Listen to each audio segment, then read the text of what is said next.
YouTube, how's it going? The Goat House is back. Today I got my top 10 running backs in the 2023 NFL Draft. We had my quarterback prospect rankings already. We're going to keep going through position by position. There'll be a playlist full of them here on the channel. We have a recent mock draft with some big trades. We have all kinds of draft, not just draft, but NFL coverage here at the Goat House. So like, subscribe to notifications down. We'll be live during day 1 of the NFL Draft here on YouTube. Day 2 and 3 on Twitter. So make sure you follow us on Twitter. Links pinned in the comments for that, as well as our new TikTok and then our Discord. Been uploading some shorts and some TikToks of a little bit of draft film, like tiny clips of some sleepers and more to come on that. So check all that out. Links pinned in the comments for our sponsors, GLD Shop, Liquid IV, Walk the Mock. You guys know the drill. But on to the running back rankings. Twitter subs get early rankings, more rankings, round grades, things like that. But Bijan Robinson, obviously running back 1 here, elite grade, because I think this guy not only is a total package running back, but I believe he can be a Pro Bowl level running back instantly. And there's a realistic scenario in my mind where we're at the end of the 2023 season, we're saying, well, this is the best running back in football. I think it's a possibility with a rookie here. People shouldn't be stunned by that statement. I mean, young running backs can, take over right away. And then you got a rare type of prospect here. You got the ideal build, which with this running back class, it's good because there's a lot of solid backs. There isn't a whole lot of sure thing starter backs, though. Not a lot of guys with the ideal build, maybe, but Bijan Robinson has that ideal build. Like I said, total package running back. I mean, you look at everything. You look at seeing the hole, hitting the hole, which is first for me. You got to be able to do those things. And then can you make people miss after the fact, after the hole, or even behind the hole? And he can do those things with multiple different parts to his game, with his speed, quickness, the power, able to lower the shoulder, break some tackles, but the cutting ability is ridiculous as well. So he has multiple ways to make people miss, and he's a solid pass catcher, not only in the backfield but downfield. See him making catch deep down the field, so he's got everything to his game on top of being an electrifying talent in each of those categories. He's not just good at everything, he's great at everything. So that's what makes him an elite type of prospect. Has had multiple injuries pop up in the past. Saw an elbow 2 years ago. I know he had to check out his shoulder after the Alabama game this year. So I guess something to monitor here and there. But, running backs take some hits. They'll have some bruises here and there. There was never really anything that was long-term concerning, I suppose. And then, not really a knock on him, but, he's an elite talent. So you got to use a first-round pick. And he's tough to mock, too. He's probably going to go earlier than where we're all mocking him just because he's that good.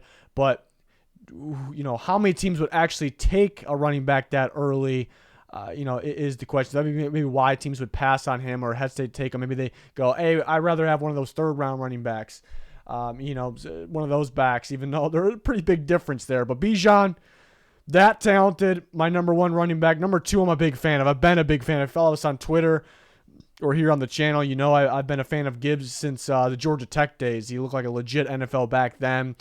Just really stood out. He stood out to me a few years ago when I was watching some ACC defenders that were in the draft a few years ago. And I'm like, man, this Georgia Tech running back's legit. And then he ends up showing out that next year. And then he ends up the next year transferring to Alabama. So I was like, okay, I think I saw something correct there. But yeah, phenomenal athlete and elite acceleration. Once he gets going, he's going. There's really no stopping him. It's just all natural athleticism and speed, quickness. Arguably the best cutter in the class. There's some good ones too. I mean, Bijan's up there. Jahmyr, Gibbs. There's a couple other ones that have some phenomenal cutting ability that we're going to talk about. But the cuts are ridiculous. After the line of scrimmage and because he's not going to break a bunch of tackles at the line of scrimmage. Once he gets after, beyond that, or he catches the ball downfield, or on like a screen pass, anything like that, out in the flat, he's just going to make people miss. I mean, it's ridiculous. The vision is there. That's why he stood out to me when he was at Georgia Tech. I mean, that's the first thing I can see and have to see from running backs is can you see the hole and can you quickly hit the hole? And that's what he does. Wide receiver like hands, routes, and after the catch ability. I mean, all of those things. It looks like he doesn't really look like a receiver because he's 5'9", and he's a running back, but those abilities are receiver-like. His hands are just natural hands, really solid routes. Knows when to sit down. In open spot, no open spaces, and the yards after the catch been really impressive. And he's just electrifying after he has the ball in his hands, especially after the catch. A lot of those times where they're just dumping the ball, hitting Gibbs on the check down. Maybe it's a design, little screen. And he's just so hard to stop out there. And the way he makes people miss, you think there's no way he's getting in the end zone. And he just maneuvered around somebody and got in the end zone. It's just ridiculous. So definitely has that home run ability. And we've seen him as a returner in the past as well and be very solid. It's just the best player with the ball in his hands on the field a lot of the time, and that's why you put him back as a returner. He is undersized for an every down back, and if you're going to draft a guy in the first round or maybe even the second round, you want him to be an every down back, and I think Jahmyr Gibbs can be an every down back because there's so much to his game, but he doesn't really have that ideal build. I mean, this guy has crazy talent, but who are the best running backs in football? I mean, specifically right now, coming off last year, you look at Chubb, Jacobs, Barkley, but Derrick Henry's been the best back in football, perhaps. There's been some other ones, but Derrick Henry's a little different. He's bigger than those guys, but they're all big. They're all built. And Gibbs is pretty built for his size, but he isn't the biggest guy in the world. So maybe that's going to throw some teams off. Maybe some teams are going to be like, yeah, we want to run him the ball. We really want to give him the ball through the air, but is this going to be a first down guy, like an every down guy? I don't see why not in today's game, but some teams might say that. Could improve as a blocker, isn't terrible, but nothing that, he's not great at it, obviously. Kind of goes in with his size. He does play bigger than his size, but not the most, he's not going to just run people over, but he will lower his shoulder and he'll give somebody a shot, So he plays bigger than his size, and I like his ability. I'm a big fan of Jahmyr Gibbs, have been for a while. That's really the only if he had like Bijan's size, which Bijan isn't the biggest guy in the world, but if he had his size, he'd be up there with them. I might be talking elite prospect, maybe not everybody, but because I think he's that good. He just doesn't have that crazy size, and he could go round 2 because of that, because teams are like, yeah, there's running backs. Everyone's kind of devaluing the position right now. Still important, obviously. Could get a big-time playmaker like Gibbs in that position and help your team out a lot, but teams like, as it is, they might not take a running back even in the second round. So then you factor in that maybe a little undersized. Is he going to be on the field every down? Like, is it worth our first-round pick, even though he talent-wise, skill-wise, he's there? So teams might pass, and he could be available in the second round. I could see that. Number 3, this is where I think I'm going to be a little different than everyone else, and I've been Israel Abanikanda. Badass name, by the way. I've been a fan of his, during this draft prospect. You barely hear this guy's name. You finally are starting to hear his name a little bit because he showed out at the pro day, but you still barely hear this guy's name, and he's my number 3 running back in the class. I'm a huge fan of his. We didn't get to see him at the combine, so maybe that played a part, not hearing his name a whole lot, but pretty good build on him too. 216 is a good weight. And then, for a starting running back, and he can fly with that weight too. It's not like he's heavy or anything, but he can fly, faster than many guys in this class, and he's a little more built than them too. Because like I said, this class is pretty good, but there's guys that are lacking the size to be every down backs. That's kind of an issue with this class. But yeah, why he stood out to me right away is like I always say when I'm looking for running backs: can they see the hole? Can they hit the hole? He does, and he does it fast, and then boom, he's gone, because he has that home run speed. He's got some agility, he's got some quickness, the lateral movement's very solid as well. Just very explosive, and we see it on the field. We saw it in the testing as well. He goes at his pro day, runs a great 40, jumps out the gym, and all those numbers would have been, besides the 40, but because it would have been up there in terms of the 40, but all the other explosive drill numbers would have been top of the group at the combine. So that was very impressive. Just a home run type guy because of his abilities, his vision, his quickness, his speed, all of the above. He was super productive for Pittsburgh too, like hitting home runs like crazy, super productive, racking up yards, but getting in the end zone as well. So that's why it's surprising on why he's not being talked about. Like, again, he's starting a little bit recently because of that pro day, but you almost didn't even know he existed like during this draft process before that. It's crazy to me, absolutely crazy. But people, I think, will be catching on here. Big thing here, he's only 20 years old. A lot of these backs some are 21, but most of them are around 22. Some are 23. Some are getting close to 24. Only 20, so that tells me he's just a kid. And he's already really good. Like, I think I already can plug and play him, but he's still going to be putting on size. He's got a good build already. He's only going to get better. I mean, a guy like Josh Jacobs, I think, maybe you could argue was the best running back in football last year. And I'm not comparing them play style wise before I get into it, but just so we're clear. But maybe was the best running back in football this past year. And we knew he was already good, and we always knew he was good, but did we think he was the best running back in football or would be the best running back in football? I don't know if people, were, and maybe he's not in general going forward, but the point is he was very young when he came in, and he was just getting going, and now he's kind of in that middle of the 20 range, and you're kind of getting talked about in the top tier running backs in the NFL. So kind of the comparison is with the age only, because he's just getting going is the point. Why pass on him? He's not going to break a ton of tackles. He's not really going to lower his shoulder and run people over. He did find the end zone quite a bit, so he's good at just making sure that get the extra yard, though. Could rely on speed a bit, which isn't the worst thing in the world because he can blow by guys, but doesn't really look to when he needs to, which isn't super often, but try to break a tackle or try to just cut around a guy, which he can cut, but just kind of just going to go all out to speed. Again, not the worst thing in the world. Smaller hands, so could that come into play with pass catching or teams trusting him as a pass catcher? There are some better pass catchers in the class, but he's quick. He could work on the route running too. Sometimes just kind of jogging his routes, but that's something that's very small hands, but it's not really things and then could fumbles come into play because of that? It hasn't yet, so they really aren't the biggest negatives for me with Abanikanda here. Explosive playmaker, very, very underrated. As you can tell, I'm a huge fan here. Going to be one of my guys with the draft. I'd take a shot on him in round 2. The number 4 is going to be Zach Charbonnet. Good size back. I mean, this is kind of your RB1 size, prototype size here. Was very productive at UCLA, obviously. Elite wiggle. I mean, he literally, when you hear wiggle, you talk about guys that can like juke guys a little bit, but he literally has like a dance, like a wiggle that just like his feet and his lower body and his upper body, mainly his feet and his upper body, they aren't together. They're like from two totally different people in the moment, if that makes any sense. And that's why it throws off defenders and they're on the ground missing. So, because he isn't he's quick. He's not the quickest guy in the world. He's pretty quick though, but he's definitely not the fastest guy in the world, like speed either. But the way he makes people miss is pretty ridiculous. It's happening constantly, whether it's in the backfield or downfield. Pretty physical too. Can lower his shoulder, run you over. Sometimes doesn't really lower his shoulder. Kind of stands tall, and guys just kind of brush right off him. Pretty good route runner too. For a guy that's not super speedy, it's a pretty good route runner. Pretty natural hands, so I like that. Kind of showed that, needed to at UCLA.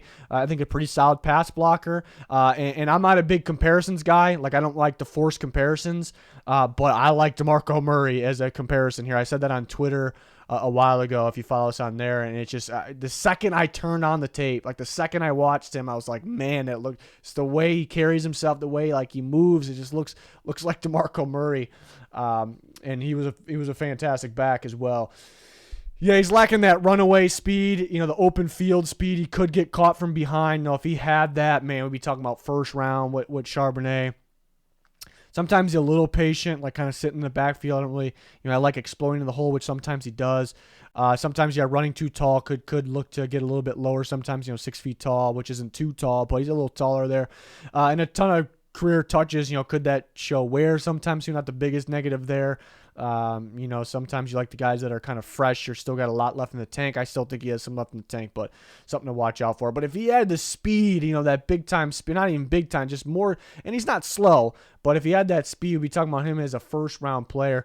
And then, the rest of the running back class is pretty tight. Like, if a team drafts like my number 10 guy over my number 5 guy, it's really not a big deal at all, because a lot of these, it's why it's known as a good class, because it's kind of deep. There isn't like my knock on the class, maybe where people are overhyping a little bit. My knock on the class is there isn't a long list of guys that are like, yes, that guy can be a starter right away. Like, usually there's those guys in draft classes that go in, like, they're going to go in the 4th round, and maybe there'll be some guys, but there isn't a long list of guys like that. But Zach Evans, I got at number 5, the Ole Miss running back, and it was weird because Zach Evans, like this big name guy. And he's pretty, flashy in college, whether he was at TCU or Ole Miss this last year. I thought highly of him. And I started watching the tape, and I'm, maybe not super in love with him, but I watched more and more. I'm like, yeah, I can see the upside here. So I kind of got back up on him a little bit there, the Ole Miss back. I think a team could take a shot at him in round 3. He's very explosive, like could hit the home runs. He's faster on the field. What did he test? 4.5s, which is fast enough. He looks faster on the field. Looks like a 4.4, 7, 8 guy. But yeah, just hitting, big chunk plays, hitting those explosive runs. He's got a nasty stiff arm. He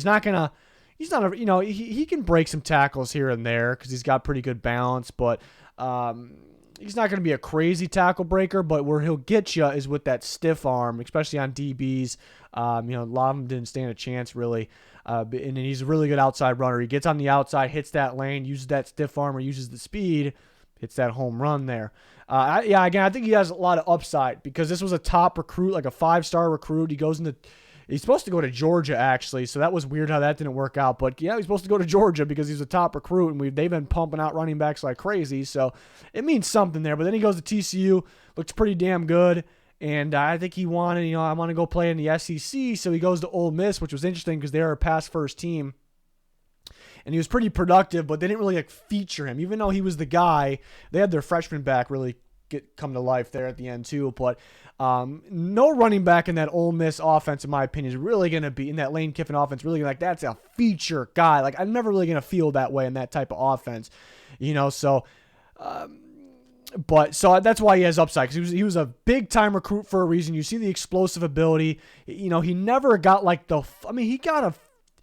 he got carries, right? But he never really got that full load as that feature guy in an offense. So I think, and that could be a knock, like why hasn't he got that? And we're going to talk about that a little bit. But I think if somebody gets him in and just gets him settled in, and he's the feature guy sometime in the future, I think he can hit that upside of what he was supposed to be. I think so because there is a lot to his game. Negatives is he bounces runs outside too often. There is somewhat of a positive in this because there's a difference on doing it before the hole and after the hole. If you're gonna have that negative where you bounce it out too often, it better be after the hole because if you're doing it before the hole, before the line of scrimmage, then I think there's some problems. So he doesn't do it before the line of scrimmage. He does it after. Like he'll have a good run through the line of scrimmage through the original hole, or if he finds a new hole, it's great. And then he's really good running outside, and sometimes he's had his positive moments getting outside, hitting that home run. But there's times where he actually has a lane on the inside,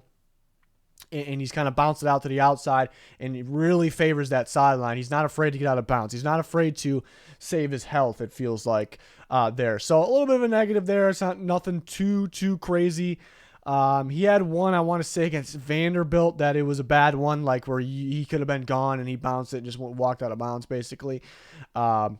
This a big one. Needs to get involved as a pass catcher more in the passing game more because he's that explosive, athletic guy with a lot of upside. Like talking to him about him like that, like former 5-star recruit, a lot of upside, still just getting going. Like he could be it almost sounds like a first-round player, but lacking that pass catching ability, even with some drops in there, just not really involved. Especially with Ole Miss, you thought maybe he'd get involved, maybe a little. He said some explosive plays there, but you wish he was really more consistent or consistently involved in that.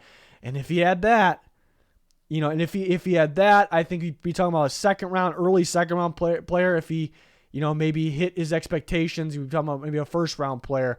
But yeah, he's always been highly thought of, but hasn't really hit those expectations yet. Hasn't consistently been the feature guy, and he was pretty damn productive at TCU. He's he's pretty close, I'd say, to maybe he kind of was. You could argue it, but Ole Miss, thought he's been this big time player, so still needs to hit those expectations. But I think that kind of goes into maybe why he has some upside there. So, and then maybe some durability issues pop up a little bit. Nothing too major for me.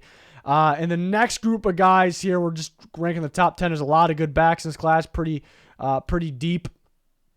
Obviously, but the 6 through 10, and we just want a former TCU running back with Zach Evans. We'll talk about the current TCU running back in Kendra Miller, who's got that RB1 feel, like build and play style to me.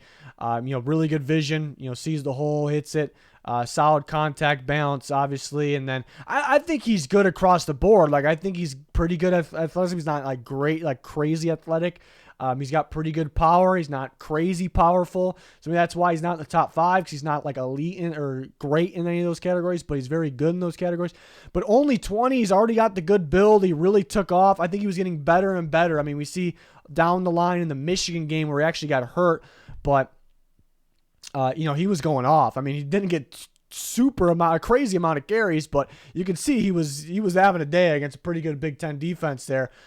So he's only 20, just getting going. That's great. He's got good vision, but sometimes he stays a little too patient at times, and he is coming off that injury from that game against Michigan. But I mean, he was a major factor in that game. Like, if he didn't get hurt, I don't think TCU would have been threatened as much on that comeback, because he was that much of a factor. So I like Miller's upside there. I like that he's got the build, because not too many guys have that RB1 build. We're looking for those guys that have that right build, because the best running backs in football, they all have that build. I said build like a million times there, but so he has that upside. Tyjae Spears, Tulane running back, who had a pretty good showing at the Senior Bowl with his route running ability, but he has that big play ability. He makes that wow play here, whether it's running the ball or as a pass catcher as well. He really tore it up in that bowl game against USC. And there's a lot to his game. Like, it feels like a total package. I mean, maybe he's not really lacking the build. He's got a solid like frame to him, but he's not the biggest guy in the world. But he pretty much is the total package. I mean, especially for today's NFL, look at it as a pass catcher, his route running ability really went off this year, really productive. I think the issue, two things here, besides USC, because he went off against USC, who typically struggles to stop the run. His games against the Power 5 teams, this year with Kansas State, and then last year there was a couple, obviously Oklahoma being one of them, there was a couple of them, just really couldn't get anything going, and I've, a lot of these running backs have something in common. A lot of them play the same teams, ended up playing the same teams. So you watch, he ended up playing some Big 12 teams, Kansas State this year, Oklahoma last year, and just you couldn't really get anything going in those games.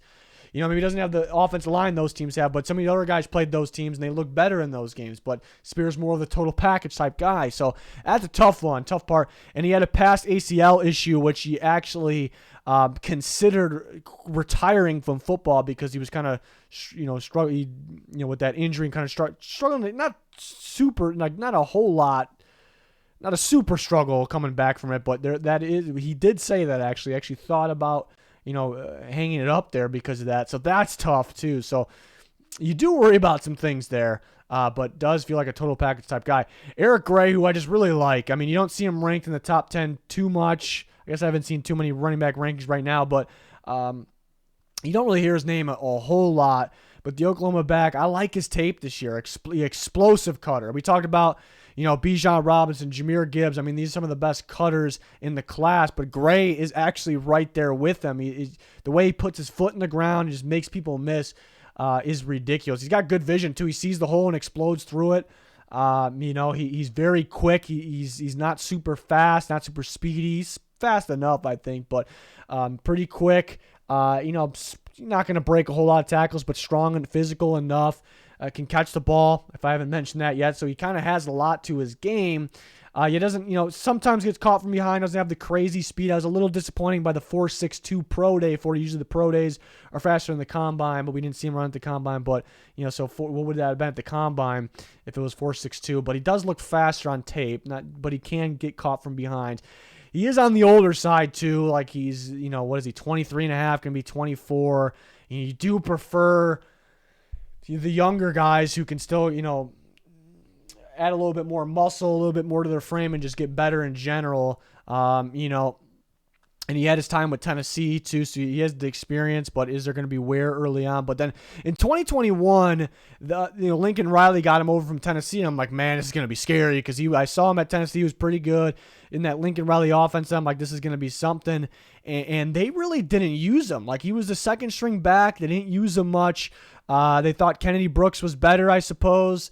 In terms of a prospect, I think Gray's better. I was not high on Brooks last year. I thought he was an undrafted guy, maybe 7th round, and previously I loved Ramondre Stevenson. It was one of my recent running back hits. But then I'm like, why? Where's Gray? We need more Gray in Lincoln Riley's offense. So, this, and he went off this year, so that's kind of most important. But what happened? Like, who's he gonna fit? Is he gonna fit everyone? I mean, Oklahoma mixed it up a bit with the gap running and the zone running this year. Looked pretty good as a gap runner, but yeah, why didn't you fit Riley's offense? Is it going to be the same case for some other teams? So that's something there. Chase Brown, who's just extremely productive, like super productive, super athletic. I mean, the testing at the combine. I mean, when you get a guy that's that productive, that good on the field, and he tests that well, like that explosive, like usually those guys go very, very early. So I like Brown a lot because I just don't want to overthink things because all the things I listed, but he did have fumble issues this year. It wasn't really a major issue in the past. He has a load of carries in his career, so is it going to be Ware sometime early? More of an outside runner. He's pretty physical, good cuts too, by the way, but pretty physical. But is he going to cause that much damage on the inside? Some wonder. So productive, so talented, and then the combine to them, the athletic testing off the charts. So it's a guy you got to like here. Reminds me a little bit of Kyron Williams, who was in the class last year, but he's a little more physical and more athletic even, so that's good. Then Tank Bixby 10, who I thought at one point I'd be ranking a lot higher than this. I still like Tank Bixby, but yeah, his early years, right away as a freshman, we thought maybe a future first rounder, so he's not there right now. But he is pretty explosive. Has some big-time plays. I like the cuts from him to the lateral movement, making people miss. Has some home run plays there. He definitely bounces too many runs on the outside, in the backfield as well.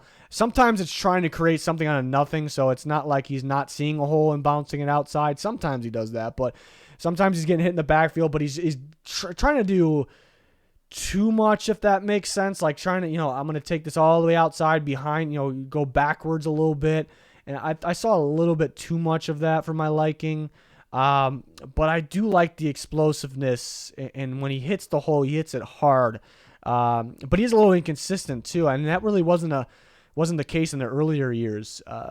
Because he was consistently very good, looked like a future top pick, and the talent's definitely in there. But sometimes with running backs, with more and more carries, maybe they aren't going north, they're going south. So what's the situation there? And what I mean by inconsistent, you have like this crazy game or this crazy play that makes him look like a first-round player, but then it's just kind of dead for a while. It's kind of just really quiet for a while, with those big plays or with the games, because sometimes there was some quiet games. And that kind of more stood out this year, but Auburn really struggled this year. They were going through the coaching change, obviously, as well during the year. So maybe it wasn't Auburn's best team, obviously, so maybe it could have been more of that. But there is some good moments on tape. And I have him at 10 at the moment. But I thought I would be ranking him a lot higher. But there is a long list of running backs of this caliber, like the 5 through 10 range. They're pretty much in the same boat, and even more than that. And I might be surprising a lot of people not ranking Devon Achane, the Texas A&M running back, who I like and I want to like more because the small guy, probably doubted a little bit, and he's got a good tape. He's explosive, like he's got that speed, but he breaks more tackles than you would think for a 188-pounder. And he's got a good tape. He hits the hole. My issue here is how many snaps is he going to get? How many touches is he going to get in an NFL game? Like, teams are going to sit there and be like, yeah, we'd rather have this every down type of back, or we'd rather have the better build type of back. There's some ones like that can actually catch the ball pretty well, and they're pretty fast too.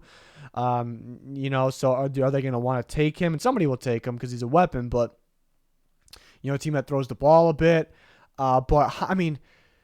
He's not going to be on the field on early downs because you're going to have more of your RB1 type, your physical, your total package, more of a, pro type build type guy. And then if you put him on passing downs, he's not the best pass protector, probably goes into his size. So is it just you're relying on him making an impact as which he can, but on those downs you have him in, maybe are you getting obvious it's going to him? Is it going to spread the field out? Maybe. I'm just having a hard time figuring out, like, there's teams that he could fit, but how much are those teams going to use him? So therefore, how much of an impact is he going to make? So therefore, can I rank him as high as some of these guys that I think could possibly be every down back sometime soon. It's hard to. So that's my issue there with A-Chain, which most people have him in the rankings of 3 to 6 range maybe. So, I want to put him up there because he was that talented on tape. It's just I'm having a hard time believing a team's going to get the most out of him. And there's a couple physical backs that I like. I like Chris Rodriguez from Kentucky. Tough not to rank him. Because he's very physical and fun to watch. Obviously, it was big time for Kentucky. Roshan Johnson was Texas' backup. He's another physical guy, which is not too many like bruiser type backs. So those guys maybe made some money because they're the only ones really in the class. Sean Tucker's an interesting one. Very good pass catcher, very athletic. Bounces way too many runs on the outside. So I'm worried about his vision, but there's a lot to like about him. And there's a long list of backs as well. We'll have my full rankings for everyone as we get closer to the draft there. But deep running back class, is there a long list of guys with ideal build and every down running back right away traits? Maybe that's where it's lacking a little bit. But some guys with some good upside here. So those are my running back rankings. Again, the Twitter subs will get more with round grades. They'll also get superlatives like who's the best speed back, who's the best with vision, who's the best power back. Things like that are for Twitter subs. They got it for quarterbacks already. More of these position rankings to come. We have a recent mock draft. We have all kinds of NFL coverage here on the channel. So like, subscribe to notifications on. Be much, much appreciated. Any link you're looking for, pin in the comments. Going to do it. Thanks for watching. Goodbye.